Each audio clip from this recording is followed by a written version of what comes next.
क्योंकि ये भयानक बीमारी सी, ये तीजी लहर भी आ रही है, उदों भी आप बचा रखना है तो नशे के खिलाफ भी लड़ना है। मां नूं मिंट च पता लग जांदा कि मेरा जवाक गलत काम करदा है। ट्यूशनां दीयां फीसां बड़ियां महंगियां ने, सोनू पता तुसीं पिंड दे सरपंच चुने हो कि साडी किस तरह गुजारा हो रहा, रोटी का भी गुजारा नहीं हुंदा। वो भैन मेरे सामने हथ बन के रोन लग गई। पंजाब की नौजवान पीढ़ी नशे की दलदल में दिन प्रतिदिन धंसती ही जा रही है।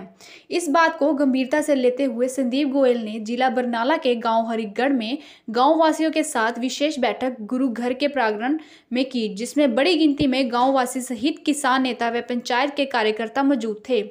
इस बैठक में गांव के लोगों ने एसएसपी संदीप गोयल के साथ खुलकर अपने दुख दर्द व परेशानियों को साझा किया। एसएसपी संदीप गोयल ने कहा कि अक्सर देखा जाता है कि जब पड़ोसी का बेटा नशे में घर आता है तो पड़ोसी सोचता है कि हमें क्या लेना, पड़ोसी का बेटा नशा कर रहा है, उसका बेटा थोड़ी। लेकिन मैं आपको बताना चाहता हूं कि अगर आज पड़ोसी का बेटा नशे के दलदल में डूब रहा है तो वह दिन भी दूर नहीं जब यह नशे की आग हमारे घर में फैलेगी। इसलिए मैं किसी भी तरह से इस आग को फैलने से रोकना चाहता हूं, जिसमें आप लोगों के साथ होना बेहद जरूरी है। यह तभी संभव होगा जब आप लोग पुलिस का सहयोग करेंगे। उन्होंने कहा कि पंजाब के सोने की चिड़िया कहा जाता था, पंजाब को नौजवानों को शेर गबरू कहा जाता था, परंतु नशा आज पंजाब के जवानी को पूरी तरह से नष्ट कर रहा है। इस मौके पर SP PBI Jagvinder Singh Cheema, inspector Jasvinder Kaur, CIA staff in charge inspector Baljit Singh, SSI Parminder Singh, head constable Ritu Sharma, head constable Lakhvir Kaur और हेड कांस्टेबल अंजीत कौर के अलावा अन्य पुलिसकर्मी वहीं बड़ी गिनती में गाँव वासी मौजूद रहे। ਜਿਹੜੀਆਂ ਤਨਖਾਹਾਂ ਲੈਣੇ ਤੁਸੀਂ ਜਵਾਬ ਦੀ ਸਾਡਾ ਫਰਜ਼ ਬਣਦਾ ਕੰਮ ਕਰਨਾ। मैं पर तुहाडा सहयोग भालदा है। नशे की लड़ाई कल्ली पुलिस की लड़ाई नहीं, हर इंसान की, हर मेरी माँ भैन की लड़ाई है।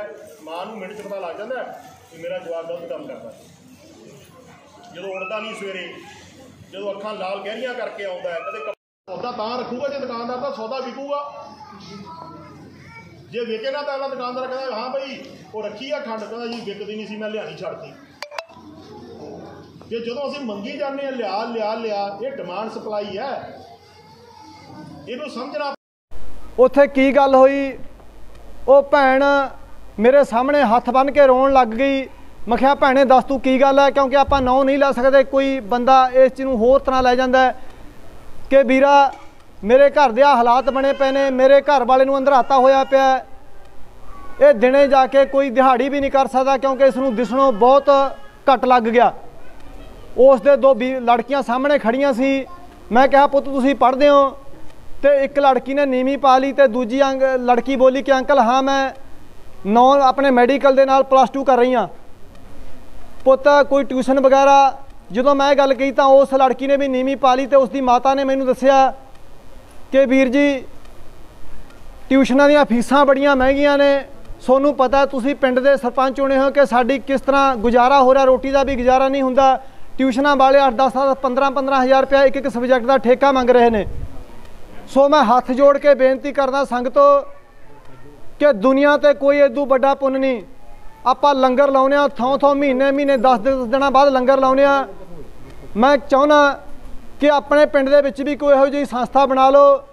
आपां उन्हां परां लंगरां दे विच पैसा खराब करना, वो 10-15 मुंडे चुन के उन्होंने को आप तिल फुल अपने इकट्ठा कर दे करिए पिंड का।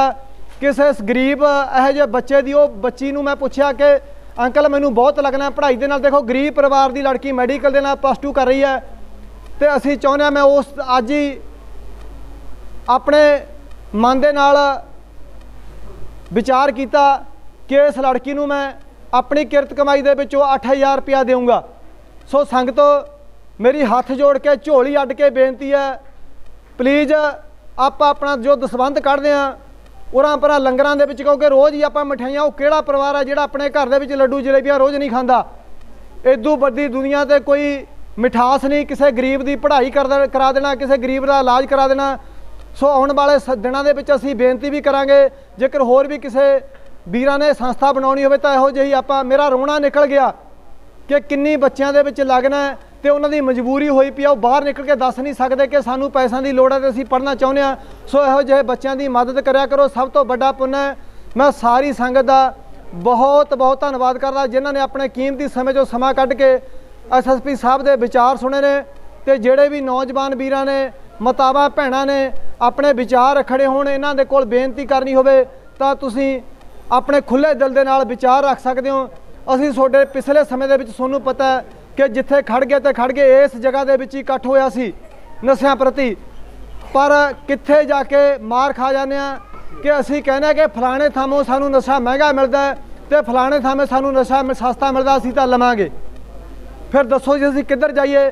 ਉਹ ਮਾਤਾਵਾਂ ਭੈਣਾਂ ਵੀ ਸਾਡੇ ਨਾਲ ਨਹੀਂ ਖੜੀਆਂ ਜੋ ਇਸ ਜਗ੍ਹਾ ਦੇ ਵਿੱਚ ਹੀ ਕੁਝ ਮਹੀਨੇ ਪਹਿਲਾਂ ਇਕੱਠ ਹੋਇਆ ਸੀ। ਸੰਗਤੋਂ ਸੁਣ ਲਓ, ਆਪਾਂ ਨੇਮ ਕੀਤਾ ਸੀ ਗੁਰੂ ਘਰ ਵੜ ਕੇ, ਪਰ ਜਿਵੇਂ ਐਸਐਸਪੀ ਸਾਹਿਬ ਨੇ ਕਿਹਾ ਕਿ ਇਕੱਲੀ ਸਾਡੀ ਵੀ ਲੜਾਈ ਨਹੀਂ, ਸਾਡਾ ਵੀ ਜੀ ਕਰਦਾ ਕਿ ਹਿੱਕ ਤਾਣ ਕੇ ਇਹੋ ਜਿਹੀ ਚੀਜ਼ ਦੇ ਵਿਰੁੱਧ ਖੜ ਜਾਈਏ, ਪਰ ਸਾਡਾ ਸਾਰਿਆਂ ਦਾ ਇਸ ਦੇ ਵਿੱਚ ਹੱਥ ਹੈ।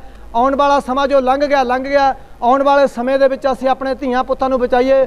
ਸੋ ਐਸਐਸਪੀ ਸਾਹਿਬ ਦਾ, ਉਹਨਾਂ ਦੇ ਨਾਲ ਪਹੁੰਚੀ ਹੋਈ ਸੰਗਤ ਦਾ, ਸਾਡੇ ਲੇਖਕ ਸਾਹਿਬ ਦਾ ਬਹੁਤ ਬਹੁਤ ਧੰਨਵਾਦ ਜਿਨ੍ਹਾਂ ਨੇ ਆਪਣੇ ਕੀਮਤੀ ਸਮੇਂ ਜੋ ਸਮਾਂ ਕੱਢਿਆ।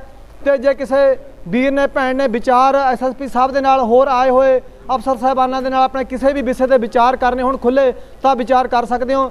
ਵਾਹਿਗੁਰੂ ਜੀ ਕਾ ਖਾਲਸਾ, ਸ੍ਰੀ ਵਾਹਿਗੁਰੂ ਜੀ ਕੀ ਫਤਿਹ। प्रोग्राम किया गया है, जागरूक सैमीनार किया गया, की कहना चाहोगे? ਭਾਰਤੀ ਕਿਸਾਨ ਯੂਨੀਅਨ ਏਕਤਾ ਗਰਾਹਾਂ ਬਲਾਕ ਪ੍ਰਧਾਨ ਬਰਨਾਲਾ ਬਲੌਰ ਛੰਨਾ ਜੋ ਨਸ਼ਿਆਂ ਦੇ ਖਿਲਾਫ ਭਾਰਤੀ ਕਿਸਾਨ ਯੂਨੀਅਨ ਤਾਂ ਲੰਬੇ ਸਮੇਂ ਤੋਂ ਲੜ ਰਹੀ ਹੈ, ਇੱਕ ਪਾਸੇ ਬਾਰਡਰਾਂ ਤੇ ਲੜ ਰਹੀ ਹੈ। ਇਹ ਜਿਹੜਾ ਕੋਈ ਉਦਮ ਹੋ ਰਿਹਾ ਪਿੰਡ ਦੇ ਵਿੱਚ ਬਹੁਤ ਵਧੀਆ ਗੱਲ ਹੈ। ਸਾਰਿਆਂ ਨੂੰ ਕਮੇਟੀ ਬਣਾ ਕੇ ਕੋਈ ਚਿੱਟਾ ਵੇਚਦਾ, ਹੀਰੋਇਨ ਵੇਚਦਾ, ਪਿੰਡ ਦੇ ਵਿੱਚ ਡਟ ਕੇ ਕਹਿਣਾ ਚਾਹੀਦਾ ਵੀ ਆਹ ਵੇਚਦਾ, ਕੋਈ ਡਰ ਨਹੀਂ। ਐਸਐਸਪੀ ਸਾਹਿਬ ਨੂੰ ਜਦੋਂ ਮਰਜ਼ੀ ਮਿਲੋ, ਇਹ ਵਧੀਆ ਗੱਲ ਕੀਤੀ ਹੈ, ਬਹੁਤ ਉਦਮ ਹੋਇਆ। ਕੋਵਿਡ ਦੇ ਵਿੱਚ ਵੀ ਐਸਐਸਪੀ ਸਾਹਿਬ ਨੇ ਬੜਾ ਮਦਦ ਕੀਤੀ ਹੈ ਕਿਉਂਕਿ ਇਹ ਭਿਆਨਕ ਬਿਮਾਰੀ ਸੀ, ਇਹ ਤੀਜੀ ਲਹਿਰ ਵੀ ਆ ਰਹੀ ਹੈ, ਉਦੋਂ ਵੀ ਆਪਾਂ ਬਚਾਅ ਰੱਖਣਾ ਤੇ ਨਸ਼ਿਆਂ ਦੇ ਖਿਲਾਫ ਵੀ ਲੜਨਾ। ਤੇ ਹਰੀਗੜ੍ਹ ਦੇ ਵਿੱਚ ਜਿੰਨੀਆਂ ਸਾਡੇ ਮੌਜੂਦਾ ਸਰਪੰਚ ਸਾਹਿਬ, ਸਾਬਕਾ ਸਰਪੰਚ ਸਾਹਿਬ, ਕਿਸਾਨ ਜਥੇਬੰਦੀ ਜਾਂ ਮੋਤਵਾਰ ਹੋਰ ਬੰਦੇ ਜਿਹੜੇ ਇਕੱਠੇ ਹੋਏ ਨੇ, ਅਸੀਂ ਉਹਨਾਂ ਦਾ ਧੰਨਵਾਦ ਕਰਦੇ ਹਾਂ ਤੇ ਸਾਡੇ ਅਫਸਰ ਸਾਹਿਬਾਨਾਂ ਦਾ ਅਸੀਂ ਤਹਿ ਦਿਲੋਂ ਧੰਨਵਾਦ ਕਰਦੇ ਜਿਨ੍ਹਾਂ ਨੇ ਆ ਕੇ ਲੋਕਾਂ ਨਾਲ ਗੱਲ ਸਾਂਝੀ ਕੀਤੀ ਹੈ। ਤੁਹਾਨੂੰ ਲੱਗਦਾ ਕਿ ਜਿਵੇਂ ਜੇ ਪਬਲਿਕ ਦੇ ਨਾਲ ਰਾਬਤਾ ਕਾਇਮ ਹੁੰਦਾ ਹੈ ਤਾਂ ਇਹ ਜਿਹੜੇ ਨਸ਼ੇ ਦੇ ਦਲਦਲ 'ਚ ਧਸੇ ਹੋਏ ਲੋਕ ਨੇ ਉਹ ਬਾਹਰ ਆਉਣਗੇ। ਜਿਵੇਂ ਬਰਨਾਲੇ ਦੇ ਵਿੱਚ ਰਾਬਤਾ ਕਾਇਮ ਹੋ ਰਿਹਾ ਹੈ ਐਸਐਸਪੀ ਸਾਹਿਬ ਦਾ, ਜੇ ਇਸ ਤਰ੍ਹਾਂ ਪੰਜਾਬ ਦੇ ਵਿੱਚ ਰਾਬਤਾ ਕਾਇਮ ਹੋ ਜਾਏ, ਥੱਲੇ ਲੋਕ ਸਹਿਯੋਗ ਦੇਣ, ਨਸ਼ੇ ਨੂੰ ਤਾਂ ਹੱਥ ਨੂੰ ਨੱਕ ਮੋੜ ਦਿਆਂਗੇ ਨਸ਼ੇ ਦਾ। ਤਾਂ ਇਹ ਡਰ, ਇੱਕ ਦਿਨ ਮਰਨਾ ਇੱਕ ਦਿਨ ਜੰਮਣਾ, ਉਨੀਆਂ ਲੱਕੜਾਂ ਮਿਲਣੀਆਂ ਉਨੀ ਧਰਤੀ ਮਿਲਣੀ ਹੈ। ਇਹ ਜੰਗ ਸਾਨੂੰ ਲੜਨੀ ਚਾਹੀਦੀ ਹੈ ਸੰਘਰਸ਼ ਦੇ ਨਾਲ ਨਾਲ, ਅਸੀਂ ਤਾਂ ਲੜ ਰਹੇ ਹਾਂ ਪਹਿਲਾਂ ਹੀ। ਧੰਨਵਾਦ ਕਰਦੇ ਹਾਂ। ਤੁਹਾਡੇ ਵੱਲੋਂ ਕੀ ਉਦਮ ਕੀਤੇ ਜਾਣਗੇ? ਅਸੀਂ ਤਾਂ ਭਾਰਤੀ ਕਿਸਾਨ ਯੂਨੀਅਨ ਏਕਤਾ ਗਰਾਹਾਂ ਵੱਲੋਂ ਇੱਕ ਵੱਡੀ ਰੈਲੀ ਕੀਤੀ ਸੀ ਮੋਗੇ ਦੇ ਵਿੱਚ ਨਸ਼ੇ ਦੇ ਖਿਲਾਫ। ਅਸੀਂ ਬਾਦਲਕਿਆਂ ਦੇ ਪੋਸਟਰ ਵੰਡੇ ਆ, ਜਿਹੜੇ ਸੁੱਚਾ ਸਿੰਘ ਲਗਾਹ ਵਰਗਿਆਂ ਦੇ, ਮਜੀਠੀਆ ਵਰਗਿਆਂ ਦੇ ਪੋਸਟਰ ਵੰਡਿਆ, ਵੱਡੇ ਵੰਡਿਆ ਲੋਕਾਂ ਨੂੰ ਵੀ ਆਹ ਲੋਕ ਸੌਦਾਗਰ ਨੇ ਨਸ਼ੇ ਦੇ, ਓਪੀ ਸੋਨੀ ਵਰਗੇ ਕਾਂਗਰਸ ਦੇ। ਇਸ ਕਰਕੇ ਜਿਹੜੇ ਇਹ ਨਸ਼ੇ ਦੇ ਸੌਦਾਗਰ ਨੇ ਉਹਨਾਂ ਨੂੰ ਲੋਕ ਘੇਰ ਸਕਦੇ ਆ, ਲੋਕ ਹੀ ਸਹਿਯੋਗ ਦੇ ਸਕਦੇ ਆ। ਅਸੀਂ ਤਾਂ ਪੂਰਨ ਸਾਡਾ ਸਹਿਯੋਗ ਹੈ।